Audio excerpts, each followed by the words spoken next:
Hola chicos, ¿cómo están? Espero que se encuentren muy bien. Una disculpa por el video del día viernes, hubo algunos pequeños problemas, pero ya se solucionaron y aquí está el video.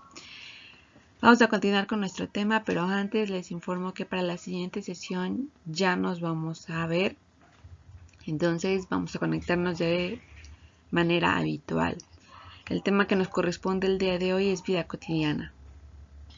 Muy bien chicos, ya en sesiones anteriores habíamos hablado del mestizaje racial, del mestizaje biológico, pero en el caso de la vida cotidiana tenemos que retomar el mestizaje cultural que existió.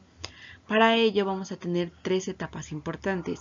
La primera ocurre en el siglo XVI, cuando llegan los españoles. A esta etapa la vamos a conocer como choque cultural. Aquí es la primera impresión del otro, la exploración del otro, el conocimiento del otro. Aquí se trata de aprender a conocer cuáles son sus tradiciones, por qué piensan como piensan, por qué actúan como actúan, por qué huelen como huelen, por qué visten como visten, sus costumbres, sus hábitos, su lenguaje. Toda esa primera exploración que ocurre durante el proceso de conquista se llama choque cultural. Recuerden, es aprender a conocer al otro. ¿Por qué come lo que come? ¿Qué es lo que come? Y este proceso de choque cultural puede darse de manera pacífica o de manera violenta. Recuerden que muchos conquistadores y muchos evangelizadores, antes de empezar a actuar, primero tenían que conocer a qué es lo que se estaban enfrentando. Entonces realizaban pequeñas exploraciones donde detallaban la vida cultural del pueblo mesoamericano. Y también se puede dar de forma violenta, por ejemplo, la imposición de la religión, por ejemplo, al llegar la alimentación europea, como lo fue la implementación del trigo y el ganado, hubo que desplazar y dejar de sembrar y de cosechar ciertos productos mesoamericanos para empezar a cultivar los productos españoles. La siguiente etapa se da en el siglo XVII y a esta etapa se le conoce como integración cultural. Aquí ya vamos a encontrar, bueno, ya nos conocimos, ahora retomamos, fusionamos y mezclamos. Aquí es donde se unen las prácticas indígenas con las prácticas españolas, con las prácticas negras, con las prácticas asiáticas, cuando llegan los asiáticos. Aquí ya hay una mezcla, a lo mejor seguimos comiendo picante, a lo mejor seguimos comiendo frijoles, pero ya no solo con tortillas, sino también con pan. Ya no solamente se bebe pulque, ya también se bebe vino. Sigo festejando el Día de Muertos, pero ahora de una manera más folclórica. Esta etapa es bien importante porque de aquí, de esa integración, de esa fusión, de esa mezcla cultural que hay, nosotros como sociedad heredamos muchísimas tradiciones que actualmente siguen vigentes. Y una vez que ya hayamos mezclado nuestras culturas, para el siglo XVIII vamos a tener un surgimiento de la conciencia mestiza. ¿A qué me refiero con esto? Ya mezclé dos culturas. Ya no somos indígenas, ya no somos españoles, ya no somos negros, ya no somos mulatos, ya somos una nueva población. Y esa población es la mestiza. Muy bien, chicos. En cada una de estas etapas la vida cotidiana era diferente. Pero, ¿qué es la vida cotidiana? Lo cotidiano habla de lo rutinario, es decir, del día a día. Aquí vamos a encontrar las prácticas, las creencias, las tradiciones, los valores, los comportamientos, la forma de pensar, cómo se comunica una sociedad, cómo se manifiesta su vestimenta, su comida, las relaciones que va a establecer con otros, sus expresiones artísticas como la música, la pintura, la literatura, la danza. En cada uno de estos aspectos encontramos la vida cotidiana. los roles que debe de tener un hombre, en los roles que debe de tener una mujer, en los que debe de tener un niño. Hablamos de los lazos del matrimonio, hablamos de la dinámica del campo y la ciudad, estamos hablando de la arquitectura, estamos hablando de si los vecinos eran chismosos, vamos a hablar si qué pasaba cuando una mujer se quedaba viuda, si se quedaba soltera, de los hombres que corrompían la ley, vamos a hablar de las tradiciones, vamos a hablar de las fiestas, del noviazgo, es decir, en la vida cotidiana vamos a tener que destacar todas aquellas prácticas y comportamientos que hacen a una sociedad ser esa sociedad. Imaginemos la vida cotidiana de México. ¿Qué es, les pregunto a ustedes, lo que nos haría ser México? ¿Cuál es la dinámica social que podríamos destacar de México? ¿Cuál es esa vida cotidiana que podemos observar? ¿Qué comportamientos tiene un mexicano? ¿Cómo se comunica un mexicano? ¿Dónde se encuentran las manifestaciones del mexicano? ¿Qué come? ¿Qué viste? ¿Cómo se relaciona entre ellos? Es decir, ¿cómo es ahora el lazo del matrimonio? ¿Cómo es ahora el lazo del noviazgo? ¿Cómo son las relaciones familiares? ¿Cómo son las relaciones sociales? Etcétera, etcétera. Es decir, la vida cotidiana da sentido a cómo se conforma un pueblo. Ahí es donde tenemos costumbres, tradiciones, ideas, etcétera, etcétera, etcétera. Y en cada una de las etapas es distinto. En la primera etapa tenemos dos vidas cotidianas, la que llevan los indígenas y la que llevan los españoles, y posteriormente vamos a tener tres cuando llegan los negros. Para el caso de la etapa 2 tenemos la integración. Bueno, aquí es donde empezamos a coger prácticas del otro, donde retomamos la Jamaica, por ejemplo, de los negros y la integramos a nuestra alimentación, donde tomamos la forma de vestir de los españoles y la integramos, o donde los españoles toman los hábitos de limpieza de los indígenas y la integran, ¿no? Donde tomamos la música afrodescendiente y la integramos, donde los españoles, por ejemplo, toman el pulque y lo integran, toman el chocolate y lo integran, donde los negros integran ciertos alimentos básicos mesoamericanos, ¿no?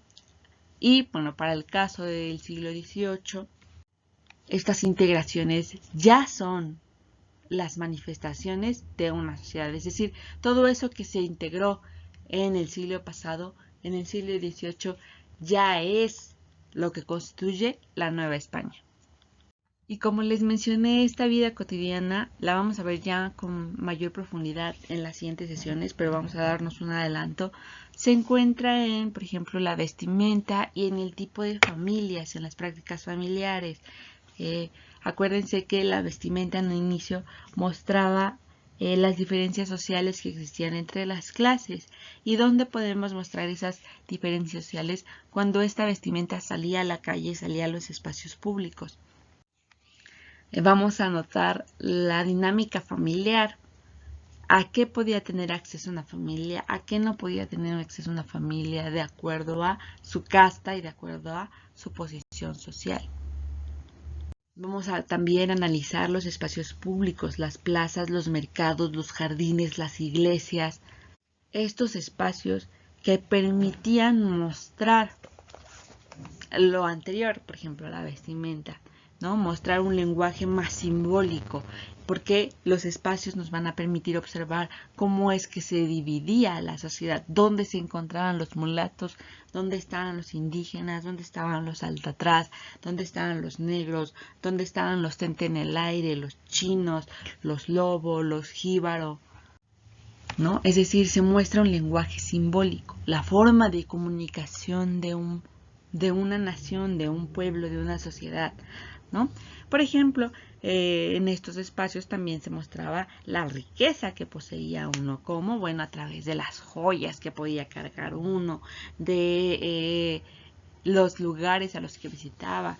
No todos podían acceder a las plazas, no todos podían acceder a las dinámicas, no todos tenían dinero para comprar en los mercados o comprar todo lo que existía en el mercado, desde carnes, frutas, verduras, etcétera.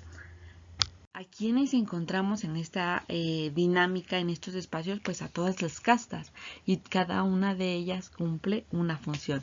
Pero ¿qué es lo que une a todas estas castas, españoles, indígenas, mulatos, etc., etc.?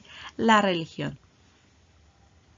La vida cotidiana de la Nueva España se va a regir principalmente por la religión.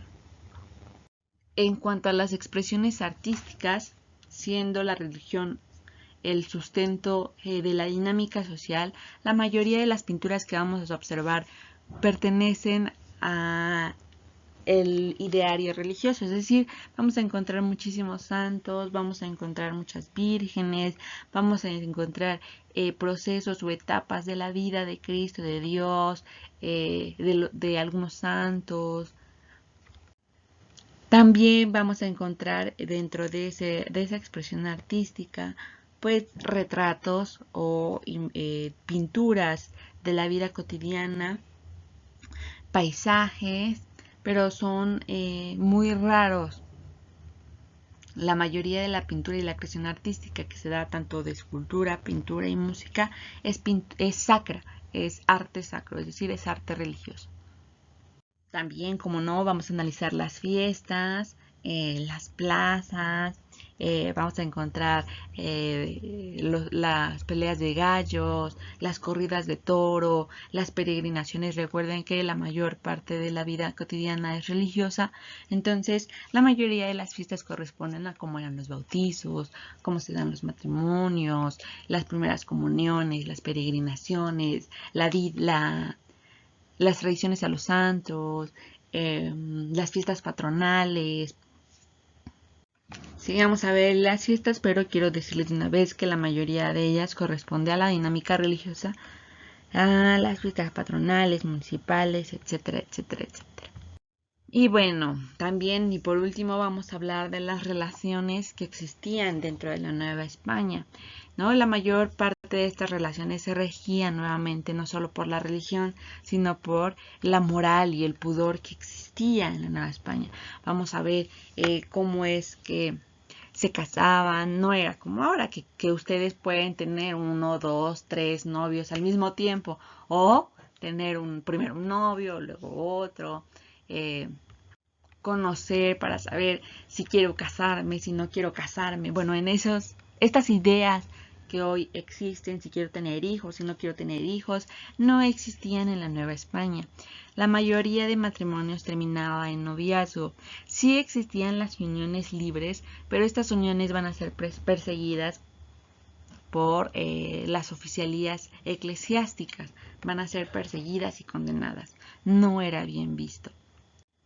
Vamos a hablar de los estados civiles. ¿Qué pasaba si me quedaba soltera? ¿Qué pasaba si me quedaba soltero? Bueno, estos solteros terminaban como monjas y sacerdotes dentro de la iglesia, porque era mal visto.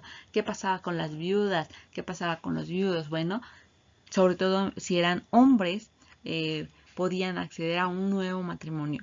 La mujer tenía que buscar, de acuerdo a su edad, sí tenía la posibilidad de contraer un nuevo matrimonio o de ser rescatada, se le decía. Vamos a hablar de los roles que tenían los hombres y las mujeres, qué se les permitía a los hombres y qué se les permitía a las mujeres, cuáles eran las desventajas de ser uno o de ser otro y cuáles eran las ventajas de. Aquí para el caso de las mujeres pues nos encontramos que de alguna u otra manera eran subbolladas. Perdón por eso último, que eran relegadas, sumisas, se dedicaban a las labores del hogar, de alguna u otra manera no tenían derechos, no tenían libertades, más que las que tenía que rendir a voluntad del marido. Vamos a hablar un poco de, bueno, si existía este pudor religioso, cómo es que llevaban a cabo prácticas, etcétera, etcétera. Todo eso lo vamos a ver en la vida cotidiana.